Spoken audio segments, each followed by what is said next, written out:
তৃতীয় শ্রেণীর বাংলার যে দ্বিতীয় পরীক্ষা হবে তার যে প্রশ্নবিচিত্রার যে সকল প্রশ্ন আমরা দেখতে পাচ্ছি, তার প্রথম যে স্কুলটা আছে আরামবাগ বয়েজ প্রাইমারি স্কুল, সেই স্কুলের প্রশ্নের উত্তর আমরা আজকে করব।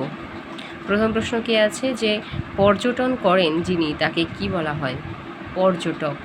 ভ্রমণ শব্দের অর্থ কি? ঘুরে বেড়ানো। উত্তর কলকাতার শ্যামবাজার আগে কী নামে পরিচিত ছিল? সুতানুটি। এক সময়ে গাছেরা কীভাবে চলাফেরা করত? মাটির নিচে শেকড় বাকড় চালাচালি করে। আমি এই জায়গাটায় এইখানটায় জায়গাটা কম, তার জন্য আমি সংক্ষেপে লিখেছি। এটা তোমাদের পুরো বাক্যে লিখতে হবে যে মাটির নিচে শেকড় বাকড় চালাচালি করে একসময় গাছেরা চলাফেরা করত। ঠিক এরকম করে ভ্রমণ শব্দের অর্থ ঘুরে বেড়ানো, এরকম করে প্রত্যেকটা উত্তর লিখতে হবে।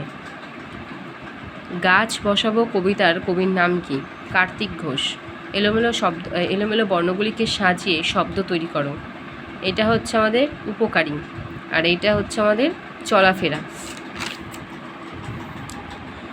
এবারে কি আছে? বিপরীত শব্দ। দূরে, কাছে, ছোট, বড়, আছে, নেই। শূন্যস্থান পূরণ করো। পরীরা গাছের ডালে থাকে নাকি থাকে। তারা বাড়ি তৈরি করবো নাকি করবে। একসঙ্গে থাকলে শক্তি বাড়ে নাকি বাড়ে। বর্ণ বিশ্লেষণ করো। জায়গা কম বলে আমি এখানে অ্যারো দিয়েছি। প্রথমটা হচ্ছে আকাশে যেটা আছে সেটা এখানে আছে। আ যোগ ক হসেন, ঠিক আছে, এটা হসেন হবে। ক যোগ আ যোগ শয় হসেন। তারপর এটা হচ্ছে আনন্দর কী হবে? আ যোগ নয় হসেন যোগ অ যোগ নয় হসেন যোগ দয় হসেন যোগ অ।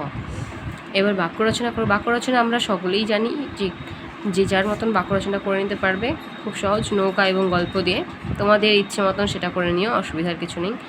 এবার চলে আসো শব্দার্থ লেখো। শেকড় বাকড় অর্থাৎ কি? গাছের মূল। কুজন মানে পাখির ডাক। সাথী অর্থাৎ বন্ধু বা মিত্র, তাই তো? এই হচ্ছে আজকের প্রশ্নের উত্তর। এরপরের ভিডিওতে অবশ্যই খুব তাড়াতাড়ি নিয়ে আসবো।